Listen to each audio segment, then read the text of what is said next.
मित्रांनो, नारी शक्ती वंदन अधिवेशन ते विधेयक ते फेटाळलं गेलं, पडलं. त्याच्या विरोधात सत्ताधाऱ्यांनीच मोठा मोर्चा काढला. त्या मोर्चामध्ये मोठा ड्रामा झाला. त्याच्यामध्ये सगळं ट्रॅफिक जाम झालं. एका महिलेचं मूल शाळेतून सुटलं होतं. तिला तिच्या घरी जायची घाई होती. आता सर्व शाळांची ही परिस्थिती असते की एकदा शाळा सुटली की 10-15 मिनिटाच्या शाळेत सुकसुकाट होत असतो. त्या बिचाऱ्या लेकराचं करायचं काय?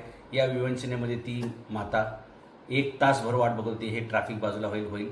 शेवटी झालं नाही. शेवटी तिचा संताप अनावर झाला. तो सात्विक तिचा संताप होता.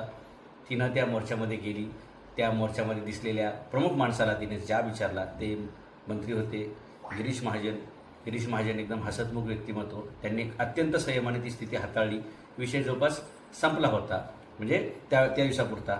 परंतु त्या महिलेनं एक सामान्य माणसाची VIP कल्चरमुळे किंवा अशा मोर्चांमुळे, अशा राजकीय रॅल्यांमुळे काय कोंडी होते, कुचंबना होते, याचं प्रतिकात्मक म्हणून तिचा तो रोष आपण समजू शकतो. किंवा ती जे काही व्यक्त झालेली आहे ती सर्वसामान्य माणसाच्या भावना आहेत. राजकीय पक्षांनी आपले मोर्चे आंदोलन हे मैदानामध्ये करायचे असतात. असं भर रस्त्यावरती करणं, लोकांना वाहतुकीला अडथळा करणं म्हणजे त्यांच्या व्यक्ती स्वातंत्र्यावरती गदा आणणं अशा प्रकारचं आहे. हे सगळं झालं, इज ओके. पण आज परत त्याच महिलेवरती सरकारी कामात अडथळा आणल्याचा गुन्हा दाखल करणे, तिला कोर्टाची पायरी चढायला लावणं हे अत्यंत चूक आहे. कायद्यानुसार मला हे असं वाटतं की ती महिला एकटी आहे. तिच्यावरती गंभीर असं कोणताही गुन्हा सिद्ध होणं शक्य नाही. ती कोर्टातून निर्दोष सिद्धच होईल. तिची सुटका होईल. कदाचित पहिल्या हिअरिंगलाच ती केस बाद करण्यात येईल. परंतु हे जे काय केलेलं आहे त्या महिलेवरती जो काही गुन्हा दाखल केलेला आहे, याच्यामुळे सत्ताधाऱ्यांचा जो काही प्रसिद्धी आहे, त्यांचा जो काही ग्राफ आहे पॉप्युलरिटीचा, तो प्रचंड वेगाने खाली येऊ शकतो. कदाचित याचं रूपांतर एका रोषामध्ये सुद्धा होऊ शकतं आणि एका असंतोषाच्या ठिणगीचं सुद्धा ते रूपांतर होऊ शकतं.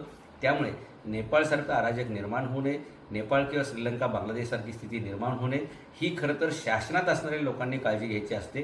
परंतु अशा प्रकारे जर एखाद्या त्या महिलेवरती तिनं फक्त जाब विचारला म्हणून तिच्यावर जर गुन्हा दाखल करत असतील तर डेफिनेटली हे चुकीचं आहे.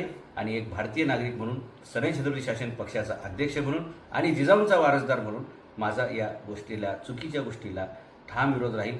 सरकारने अशा प्रकारे कोणत्याही प्रकारचे गुन्हे दाखल करणं, कुणी करणं हे चुकीचं आहे. माझी महाराष्ट्राच्या मुख्यमंत्र्यांना विनंती आहे की आपल्याला अधिकार असतो, आपण अशा प्रकारचे गुन्हे मागे घेऊ शकता. हे राजकीय मोर्चाच्या वेळेस झालेले, त्याला राजकीय गुन्हा पण म्हणता येईल आणि आपल्याला तो अधिकार असतो, आपण ते मागे घेऊ शकता. एका महिलेला अशा प्रकारे अशा गुन्ह्यामध्ये अडकवणं, तिच्यावर गुन्हा दाखल करणं, हे मला वाटतं खऱ्या अर्थानं सगळ्या नारी शक्तीचा अपमान ठरू शकतो. आणि म्हणून सरकारने वेळेवरच निर्णय घ्यावा. लोकांनी हे म्हणण्याच्या अगोदर की सरकार